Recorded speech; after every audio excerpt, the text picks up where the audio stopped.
ओम नमो भगवते वासुदेवाय नमः। सुनते हैं भाद्रपद मास के आगे की कथा। श्री भगवान कहते हैं, माता जी, जब जीव को मनुष्य शरीर में जन्म लेना होता है तो वह भगवान की प्रेरणा से अपने पूर्व कर्मानुसार देह प्राप्ति के लिए पुरुष के वीर्यकण के द्वारा स्त्री के उदर में प्रवेश करता है। वहाँ एक रात्रि में स्त्री के रज में मिलकर एक रूप कलल बनता जाता है। 5 रात्रि में बुद्ध रूप हो जाता है। 10 दिन में बेर के समान कुछ कठिन हो जाता है और उसके बाद मांसपेशी अथवा अंडज प्राणियों में अंड के रूप में परिणित हो जाता है। 1 महीने में उसके सिर निकल आता है। 2 मास में हाथ, पांव आदि अंगों का विभाग हो जाता है और 3 मास में नख, रोम, अस्थि, चर्म, स्त्री पुरुष के चिन्ह तथा अन्य छिद्र उत्पन्न हो जाते हैं। 4 मास में उसमें मांसादी सातों धातुएं पैदा हो जाती है। 5वें महीने में भूख प्यास लगने लगती है और 6ठे मास में झिल्ली से लिपटकर वह दाहिने कोह में घूमने लगता है।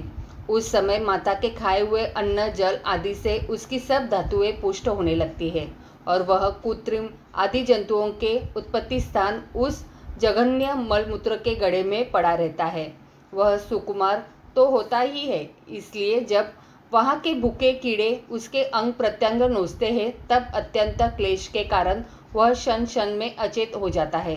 माता के खाए हुए कड़वे, तीखे, गरम, नमकीन, रूखे और खट्टे आदि उग्र पदार्थों का स्पर्श होने से उसके सारे शरीर में पीड़ा होने लगती है। वह जीव माता के गर्भाशय में झिल्ली से लिपटा और आंतों से घिरा रहता है। उसका सिर पेट की ओर तथा पीठ और गर्दन कुंडलाकार मुड़े रहते हैं। वह पिजन में बंद पक्षी के समान पराधीन एवं अंगों को हिलाने डुलाने में भी असमर्थ रहता है। इसी समय अदृष्ट की प्रेरणा से उसे स्मरण शक्ति प्राप्त होती है। तब अपने सैकड़ों जन्मों के कर्म याद आ जाते हैं और वह बेचैन हो जाता है तथा उसका दम घुटने लगता है। ऐसी अवस्था में उसे क्या शांति मिल सकती है। 7वां महीना आराम होने पर उसमें ज्ञान शक्ति का भी उन्मेष हो जाता है, परंतु प्रसूति वायु से चलायमान रहने के कारण वह उसी उदर में उत्पन्न हुए विष्ठा के कीड़ों के समान एक स्थान पर नहीं रह सकता। तब सप्त धातु में स्थूल शरीर से बंधा हुआ वह देहात्मदर्शी जीव अत्यंत भयभीत होकर दीन वाणी से कृपा याचना करता हुआ हाथ जोड़कर उस प्रभु की स्तुति करता है जिसने उसे माता के गर्भ में डाला है। जीव कहता है, मैं बड़ा अधम हूँ। भगवान ने मुझे जो इस प्रकार की गति दिखाई है वह मेरे योग्य ही है। वे अपनी शरण में आए हुए इस नश्वर जगत की रक्षा के लिए ही अनेक प्रकार के रूप धारण करते हैं। अंततः मैं भी भूतल पर विचरण करने वाले उन्हीं के निर्भय चरणारविंदों की शरण लेता हूँ, जो मैं इस माता के उदर में देह, इंद्रिय और अंतकरण रूपा माया का आश्रय कर पुण्य पाप रूप कर्मों से आच्छादित रहने के कारण बद्ध की तरह हूँ। वही मैं, यही अपने सत्तमत हृदय में प्रतीत होने वाले उन विशुद्ध, अविकारी और अखंड बोध स्वरूप परमात्मा को नमस्कार करता हूँ। मैं वस्तुतः शरीर से रहित होने पर भी देखने में 5 भौतिक शरीर से संबंध हूँ और इसलिए इंद्रिय, गुण, शब्दादि विषय और चिदाभास रूप जान पड़ता हूँ। अंथा इस शरीरादि के आवरण से जिनकी महिमा कुंठित नहीं हुई है, उन प्रकृति और पुरुष के नियंता सर्वज्ञ परम पुरुष की मैं वंदना करता हूँ। उन्हीं की माया से अपने स्वरूप की स्मृति नष्ट हो जाने के कारण यह जीव अनेक प्रकार के सत्वादि गुण और कर्म के बंधन से युक्त इस संसार मार्ग में तरह तरह के कष्ट झेलता हुआ भटकता रहता है। अंथा उन परम पुरुष परमात्मा की कृपा के बिना और किस युक्ति से इसे अपने स्वरूप का ज्ञान हो सकता है। मुझे जो यह त्रैलोकिक ज्ञान हुआ है, यह भी उनके सिवा और किसने दिया है, क्योंकि स्थावर जंगम समस्त प्राणियों एकमात्र वे ही तो अंतर्यामी रूप अंश से विद्यमान है। अंथा जीव रूप कर्म जनित पदवी का अनुवर्तन करने वाले हम अपने त्रिविध तापों की शांति के लिए उन्हीं का भजन करते हैं। भगवान, यह देहधारी जीव दूसरी देह के उदर के भीतर मल मूत्र और रुधिर के कुएं में गिरा हुआ है। उसकी जठर अग्नि से इसका शरीर अत्यंत संतप्त हो रहा है। उससे निकलने की इच्छा करता हुआ यह अपने महीने गिन रहा है। भगवान, अब इस दिन को यहाँ से कब निकला जाए स्वामीन, आप बड़े दयालु हुए। आप जैसे उदार प्रभु ने ही इस 10 मास के जीव को ऐसा उत्कृष्ट ज्ञान दिया है। दीनबंधो, इस अपने किए हुए उपकार से ही आप प्रसन्न हो, क्योंकि आपको हाथ जोड़ने के सिवा आपके उस उपकार का बदला तो कोई दे भी क्या सकता है। प्रभु, संसार के ये पशु पक्षी आदि अन्य जीव तो अपनी मूढ़ बुद्धि के अनुसार अपने शरीर में होने वाले सुख दुखादि का ही अनुभव करते हैं, किंतु मैं तो आपकी कृपा से शम दमादि साधन संपन्न शरीर से युक्त हुआ हूँ। अतः आपकी दी हुई विवेकवती बुद्धि से आप पुराण पुरुष को अपने शरीर के बाहर और भीतर अहंकार के आश्रयभूत आत्मा की भांति प्रत्यक्ष अनुभव करता हूँ।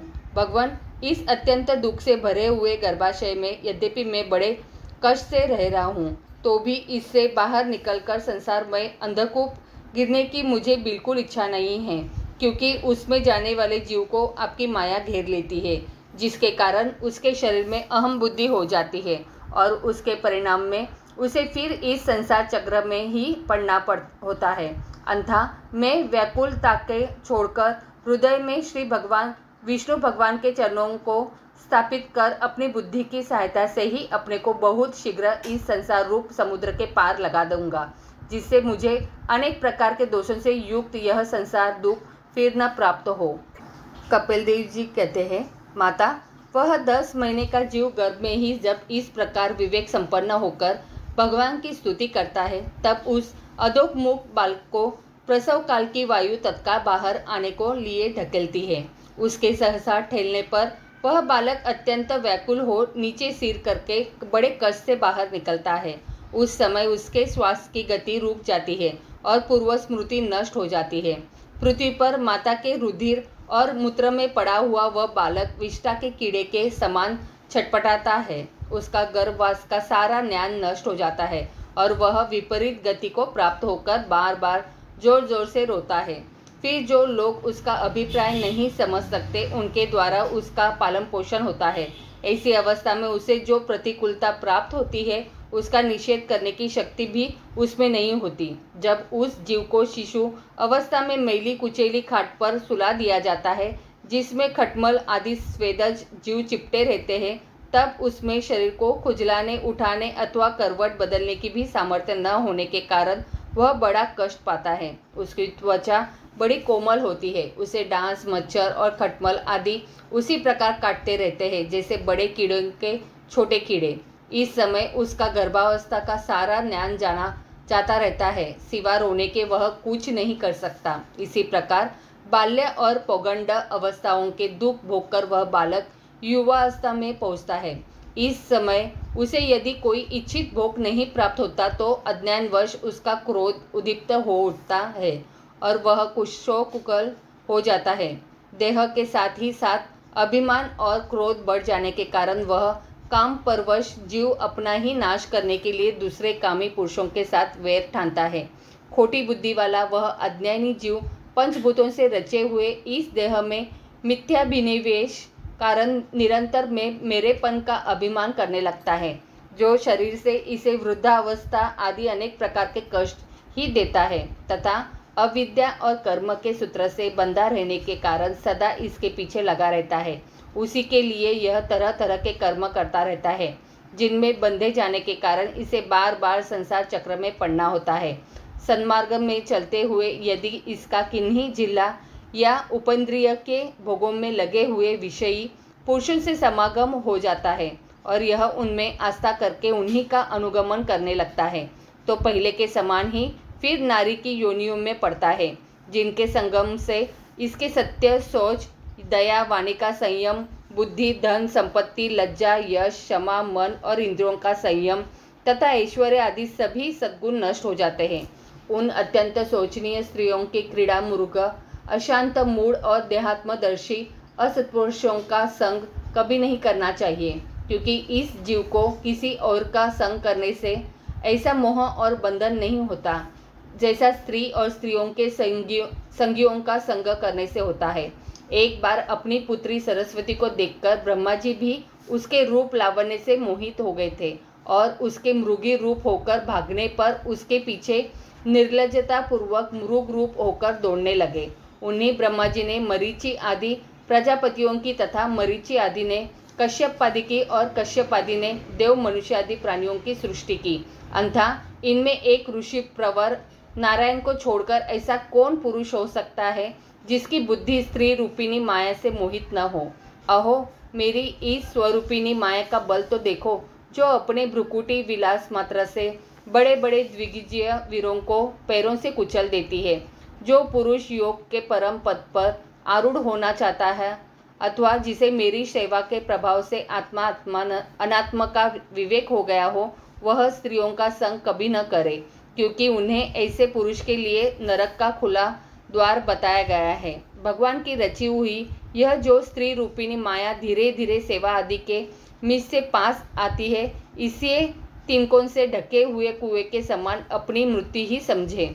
स्त्रियों में आसक्त रहने के कारण तथा अनंत समय में स्त्री का ही ध्यान रहने से जीव को स्त्री योनि प्राप्त होती है। इस प्रकार स्त्री योनि को प्राप्त हुआ जीव पुरुष रूप में प्रतीत होने वाली मेरी माया को ही धन पुत्र और गृह आदि देने वाला अपना पति मानता रहता है। सो जिस प्रकार वेदों का गान कानों को प्रिय लगने पर भी बेचारे भोले भाले पशु पक्षियों को फंसाकर उनके नाश का ही कारण होता है, उसी प्रकार उन पुत्र पति और गृह आदि को विधाता की निश्चित की हुई अपनी मृत्यु ही जाने। देवी जीव के उपाधिभूत लिंग देह के द्वारा पुरुष एक लोक से दूसरे लोक में जाता है और अपने प्रारब्ध कर्मों को भोगता हुआ निरंतर अन्य देहों की प्राप्ति के लिए दूसरे कर्म करता रहता है। जीव का उपाधि रूप लिंग शरीर तो मोक्ष पर्यंत उसके साथ रहता है तथा भूत इंद्रिय और मन का कार्य रूप स्थूल शरीर इसका भोगानिष्ठान है। इन दोनों का परस्पर संगठित होकर कार्य न करना ही प्राणी की मृत्यु है और दोनों का साथ साथ प्रकट होना जन्म कहलाता है। पदार्थों की उपलब्धि के स्थान रूप इस स्थूल शरीर में जब उनको ग्रहण करने की योग्यता नहीं रहती, यह उसका मरण है और यह स्थूल शरीर ही मैं हूँ, इस अभिमान के साथ उसे देखना उसका जन्म है। नेत्रों में जब किसी दोष के कारण रूपादि को देखने की योग्यता नहीं रहती, तभी उनमें रहने वाली चक्षु इंद्रिय भी रूप देखने में असमर्थ हो जाती है और जब नेत्र और उनमें रहने वाली इंद्रिय दोनों ही रूप देखने में असमर्थ हो जाते हैं, तभी इन दोनों के साक्षी जीव में भी वह योग्यता नहीं रहती। अंधा मुमुक्ष पुरुष को मरणादि से भय, दीनता अथवा मोह नहीं होना चाहिए। उसे जीव के स्वरूप को जानकर धैर्यपूर्वक निसंगम भाव से विचरता रहना चाहिए तथा इस मायामय संसार में योग वैराग्य युक्त सम्यक अज्ञानमयी बुद्धि से शरीर को निक्षेप की भांति रखकर उसके प्रति अनासक्त रहते हुए विचरण करना चाहिए। कपिल देव जी कहते हैं, माता जी, जो पुरुष घर में रहकर सकाम भाव से गृहस्थ के धर्म का पालन करता है और उनके फल स्वरूप अर्थ एवं काम का उपभोग करके फिर उन्हीं का अनुष्ठान करता रहता है, वह तरह तरह की कामनाओं से मोहित रहने के कारण भगवत धर्म से विमुख हो जाता है और यज्ञों द्वारा श्रद्धापूर्वक देवता तथा पितरों की आराधना करता रहता है। उसकी बुद्धि उसी प्रकार की श्रद्धा से युक्त रहती है। देवता और पितर ही उसके उपास्य रहते हैं। अंततः वह चंद्रलोक में जाकर उनके साथ सोमपान करता है और फिर पुण्य क्षीण होने पर इसी लोक में लौट आता है। जिस समय प्रलय काल में शेष शाही भगवान शेष शैया पर शयन करते हैं, उस समय सकाम गृहस्था श्रमियों को प्राप्त होने वाले ये सब लोग भी लीन हो जाते हैं। जो विवेकी पुरुष अपने धर्मों का अर्थ और भोग विलास के लिए उपयोग नहीं करते, बल्कि भगवान की प्रसन्नता के लिए ही उनका पालन करते हैं, वे अनासक्त प्रशांत शुद्धचित्त निवृत्ति धर्मपरायण ममता रहित और अहंकार शून्य पुरुष स्वधर्म पालन रूप सत्व गुण के द्वारा सर्वथा शुद्धचित्त हो जाते हैं। वे अनंत में सूर्य मार्ग के द्वारा सर्वव्यापी पूर्ण पुरुष श्री हरि को ही प्राप्त होते हैं, जो कार्य कारण रूप जगत के नियंता, संसार के उपादान कारण और उसकी उत्पत्ति पालन एवं संहार करने वाले हैं। जो लोग परमात्मा दृष्टि से हिरण्यगर्भ की उपासना करते हैं, वे दो परार्ध में होने वाले ब्रह्मा जी के प्रलय परंतु उनके सत्यलोक में ही रहते हैं। जिस समय देवतादि से श्रेष्ठ ब्रह्मा जी अपने द्विपार्ध काल के अधिकार को भोगकर पृथ्वी, जल, अग्नि, वायु, आकाश, मन, इंद्रिय, उनके विषय और सहित संपूर्ण विश्व का संहार करने की इच्छा से त्रिगुणात्मिका प्रकृति के साथ एक रूप होकर निर्विशेष परमात्मा में लीन हो जाते हैं, उस समय प्राण और मन को जीते हुए वे विरक्त योगीगण भी देह त्याग कर उन भगवान ब्रह्मा जी में ही प्रवेश करते हैं और फिर उन्हीं के साथ परमानंद स्वरूप पुराण पुरुष पर ब्रह्म में लीन हो जाते हैं। इससे पहले वे भगवान में लीन नहीं हुए क्योंकि अब तक उनमें अहंकार शेष था। इसलिए माताजी, अब तुम भी अत्यंत भक्तिभाव से उन श्री हरि की चरण शरण में जाओ। समस्त प्राणियों का हृदय कमल ही उनका मंदिर है और तुमने भी मुझसे उनका प्रभाव सुन ही लिया है। वेदर्ग ब्रह्मा जी भी जो समस्त स्थावर जंगम प्राणियों के आदि कारण है, मरीचि आदि ऋषियों, योगेश्वरों, संकादिकों तथा योग प्रवर्तक सिद्धियों के सहित निष्काम कर्म के द्वारा आदि पुरुष श्रेष्ठ सगुण ब्रह्म को प्राप्त होकर भी भेद दृष्टि और कर्तृत्वाभिमान के कारण भगवत वचिता से जब सर्गकाल उपस्थित होता है, तब काल रूप ईश्वर की प्रेरणा से गुणों में शोभ होने पर फिर पूर्ववत प्रकट हो जाते हैं। इसी प्रकार पूर्वोक्त ऋषिगण भी अपने अपने कर्मानुसार ब्रह्मलोक के ऐश्वर्य को भोगकर भगवद इच्छा से गुणों में शोभ होने पर पुनः इस लोक में आ जाते हैं। जिनका चित्त इस लोक में आसक्त है और जो कर्मों में श्रद्धा रखते हैं, वे वेद में कहे हुए काम्य और नित्य कर्मों का सांगोपांग अनुष्ठान करने में ही लगे रहते हैं। उनकी बुद्धि रजोगुण की अधिकता के कारण कुंठित रहती है, हृदय में कामनाओं का जाल फैला रहता है और इंद्रियां उनके वश में नहीं होती। बस अपने घरों में ही आसक्त होकर वे नित्य प्रति पितरों की पूजा में लगे रहते हैं। ये लोग अर्थ, धर्म और काम के ही परायण होते हैं। इसलिए जिनके महान पराक्रम अत्यंत कीर्तनीय है, उन भव भयहारी श्री मधुसूदन भगवान की कथा वार्ताओं से तो ये विमुख ही रहते हैं। हाय विष्टा भोजी, कुकर, सुकर आदि जीवों के विष्टा चाहने के समान जो मनुष्य भगवत कथामृत को छोड़कर निंदित विषय वार्ताओं को सुनते हैं, वे तो अवश्य ही विधाता के मारे हुए हैं। उनका बड़ा ही मंद भाग्य है। गर्भधारण से लेकर अंत्येष्टि तक सब संस्कारों को विधि पूर्वक करने वाली ये सकाम कर्मी सूर्य से दक्षिण ओर के पितृयान या ध्रुव मार्ग से पितृश्वर अर्य मार्ग में लोक में जाते हैं और फिर अपनी ही संतति के वंश में उत्पन्न होते हैं। माताजी, पितृलोक के भोग लेने पर जब उनके पुण्य क्षीण हो जाते हैं, तब देवता लोग उन्हें वहाँ के ऐश्वर्य से कर देते हैं और फिर उन्हें विवश होकर तुरंत ही इस लोक में गिरना पड़ता है।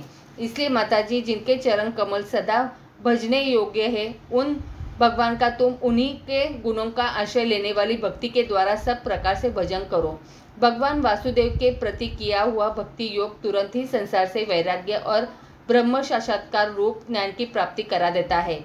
वस्तुतः सभी विषय भगवत रूप होने के कारण समान है।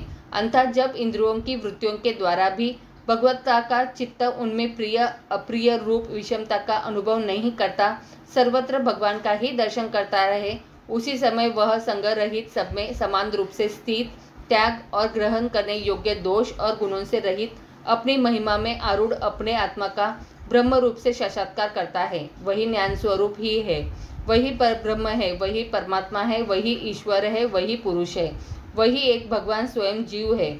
शरीर, विषय, इंद्रियों आदि अनेक रूपों में प्रतीत होता है। संपूर्ण संसार में आसक्ति का अभाव हो जाना, बस यही योगियों के सब प्रकार के योग साधन का एकमात्र अभिष्ट फल है।